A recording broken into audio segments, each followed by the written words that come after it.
Nearly 200 years ago, the American Há short quase story 200 anos, o conto americano Rip Van Winkle tornou-se um clássico instantâneo.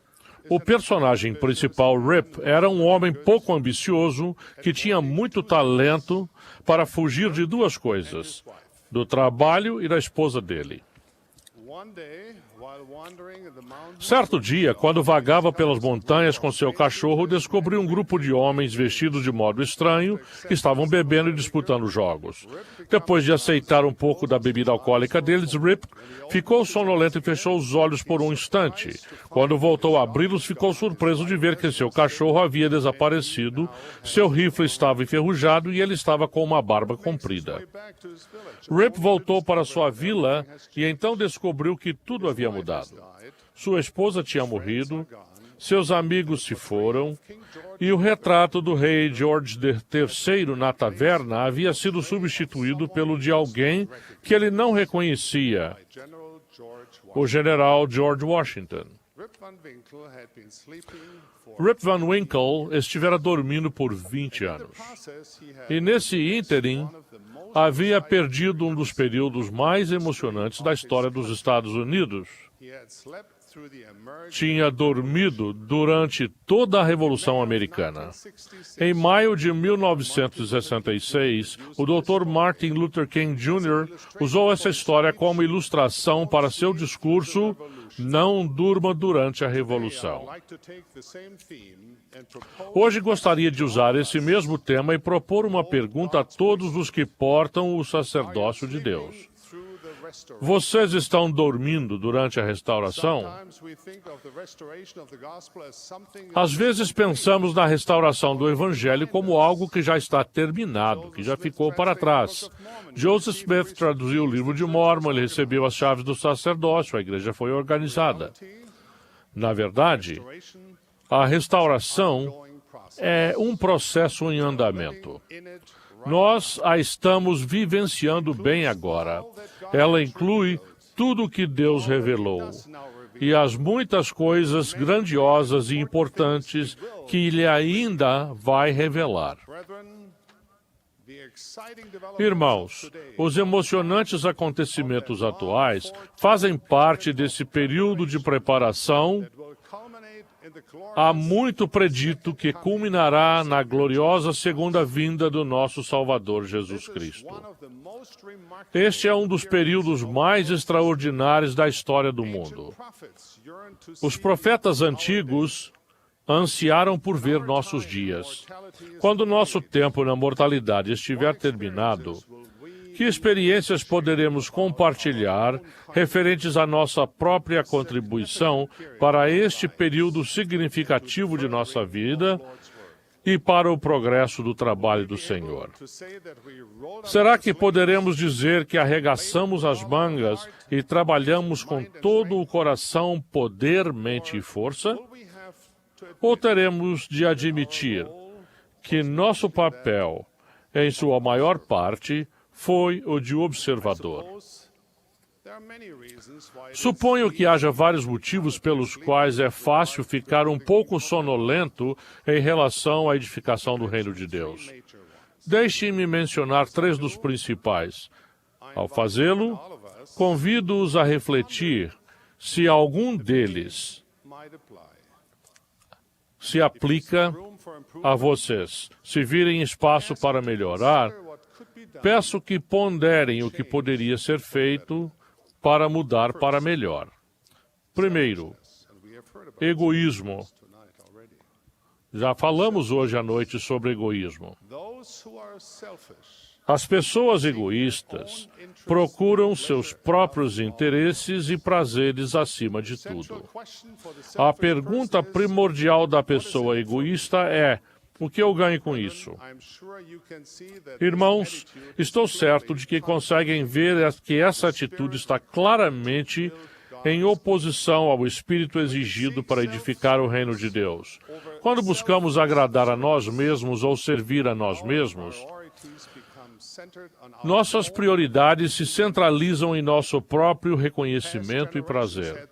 As gerações passadas tiveram problemas com algumas variações do egocentrismo, mas hoje eu acho que temos muitas outras. Será coincidência que o dicionário Oxford tenha recentemente considerado o termo selfie como a palavra do ano?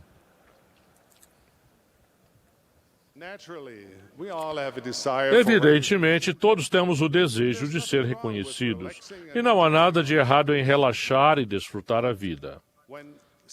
Mas, quando a busca de lucros e louvor do mundo constitui o ponto central de nossa motivação, perdemos as experiências redentoras e jubilosas que advêm da oferta generosa de nós mesmos para o trabalho do Senhor.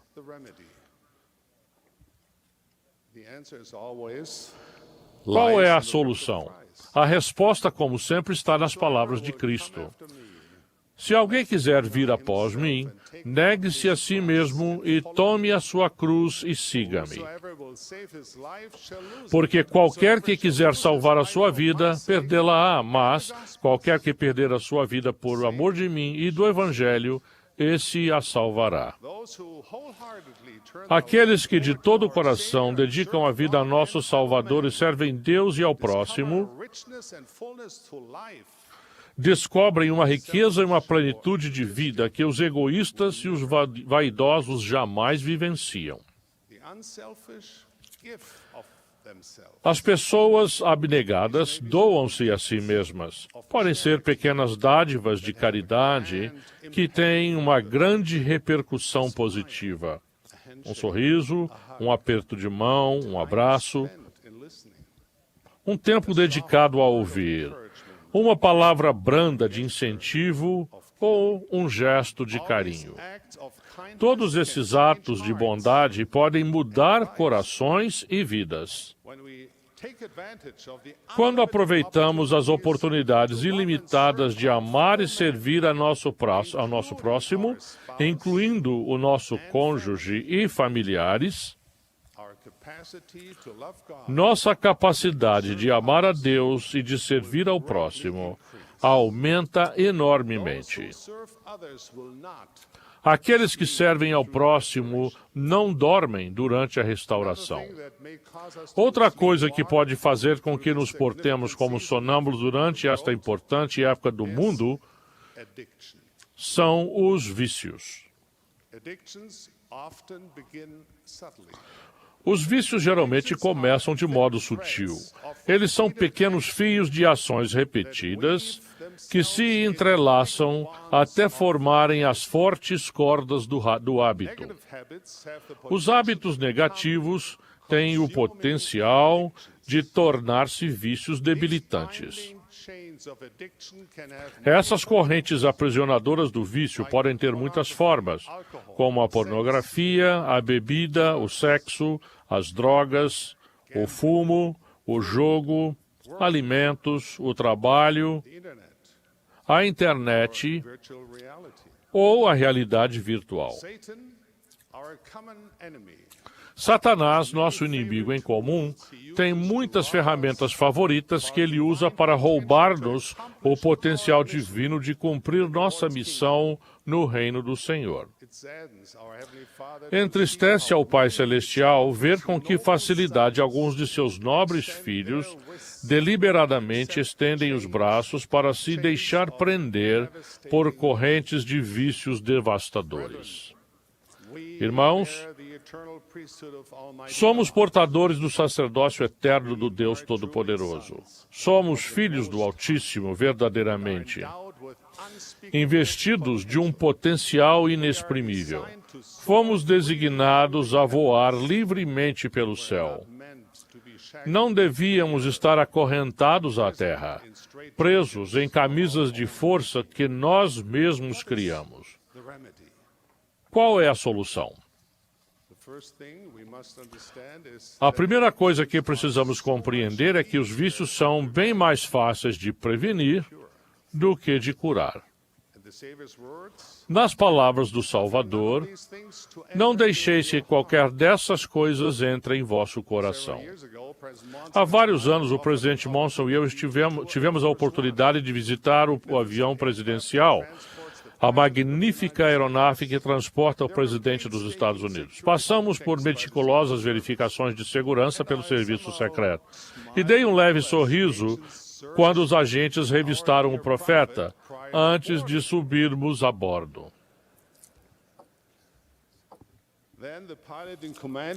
O comandante me convidou a sentar-me na poltrona do capitão. Foi uma experiência extraordinária poder voltar a sentar-me ao leme de uma maravilhosa máquina voadora do mesmo tipo que pilotei por muitos anos. As lembranças dos voos através de oceanos e continentes me encheram o coração e a mente. Visualizei decolagens e aterrissagens emocionantes em aeroportos do mundo todo.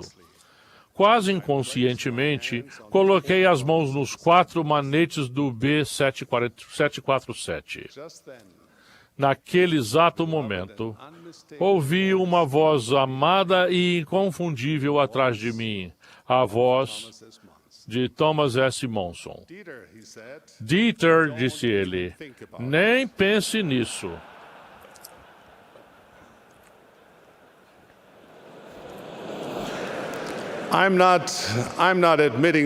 Não estou admitindo nada. Mas pode ser que o presidente Monson leia mentes. Quando formos tentados a fazer coisas que não devemos, irmãos, por favor, ouçamos a amorosa advertência de familiares e amigos de confiança do nosso amado profeta e, sempre, do Salvador. A melhor defesa contra o vício é jamais começar. Mas, e quanto aos que já se encontram nas garras do vício? Saibam, em primeiro lugar, que há esperança. Procurem a ajuda de entes queridos, de líderes da igreja e de profissionais qualificados. A igreja oferece ajuda para se recuperar de vícios por meio dos líderes locais da igreja, da internet e, em algumas áreas, por meio dos serviços familiares SUD. Lembrem-se sempre de que, com a ajuda do Salvador, vocês podem libertar-se do vício. Pode ser que o caminho seja longo e difícil, mas o Senhor não vai desistir de vocês. Ele os ama. Jesus Cristo sofreu a expiação para ajudá-los a mudar, para libertá-los do cativeiro do pecado. A coisa mais importante é continuar tentando. Às vezes são necessárias várias tentativas antes que a pessoa tenha sucesso. Portanto, não desistam, não percam a fé, mantenham o coração próximo do Senhor, e Ele lhes concederá o poder de libertação. Ele vai torná-los livres. Meus queridos irmãos, sempre se mantenham longe dos hábitos que podem conduzir ao vício. Aqueles que o fazem são capazes de devotar o coração, o poder, a mente e a força a serviço de Deus. Eles não vão dormir durante a restauração. Um terceiro obstáculo que nos impede de participar plenamente desta obra são as muitas prioridades conflitantes com que nos deparamos. Alguns de nós estão tão atarefados que se sentem como uma carroça puxada por uma dúzia de animais de carga, cada qual puxando numa direção diferente. Muita energia gasta, mas a carroça não vai a lugar algum. Com frequência, dedicamos nossos melhores empenhos a um hobby, um esporte, um interesse vocacional ou a questões políticas e comunitárias. Todas essas coisas são boas e honrosas. Mas será que elas estão deixando tempo e energia para as que devem ser nossas mais altas prioridades? Qual é a solução? Novamente, from the words, ela vem das palavras do Salvador. "Thou shalt love the Lord thy God Amarás o Senhor teu Deus de todo o teu coração e de toda a tua alma e de todo o teu pensamento. Este é o primeiro e grande mandamento. E o segundo, semelhante a este é: love thy neighbor." amarás o teu próximo como a ti mesmo. Everything else in life should be secondary to Tudo mais na vida deve ser secundário a essas duas grandes prioridades. Mesmo no serviço na igreja, é fácil passar muito tempo apenas agindo mecanicamente, the heart. sem o coração ou a essência do discipulado.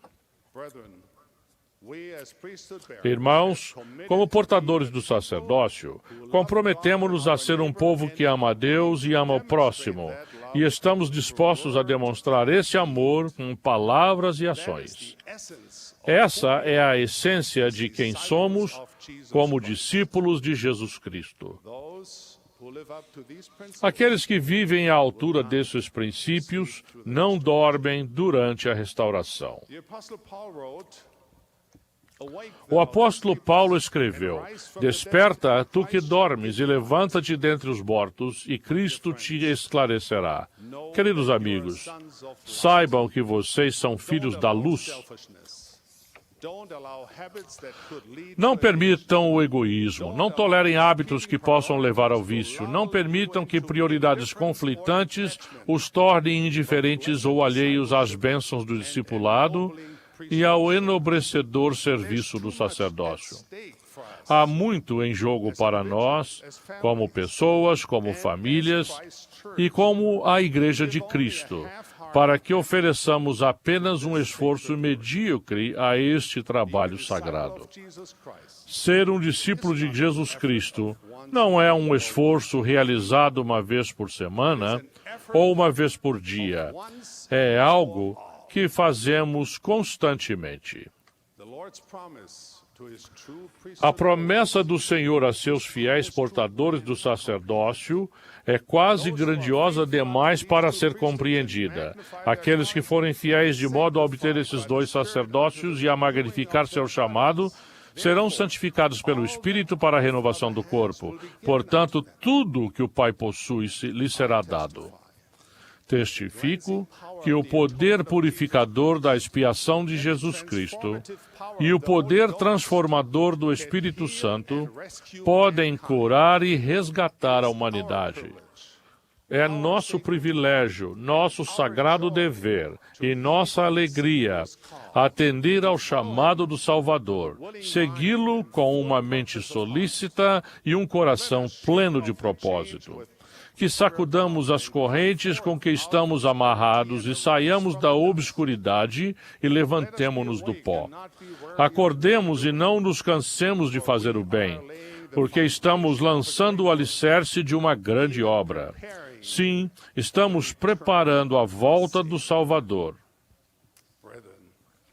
Irmãos, se acrescentarmos a luz de nosso exemplo como testemunho da beleza e do poder da verdade restaurada, não dormiremos durante a restauração.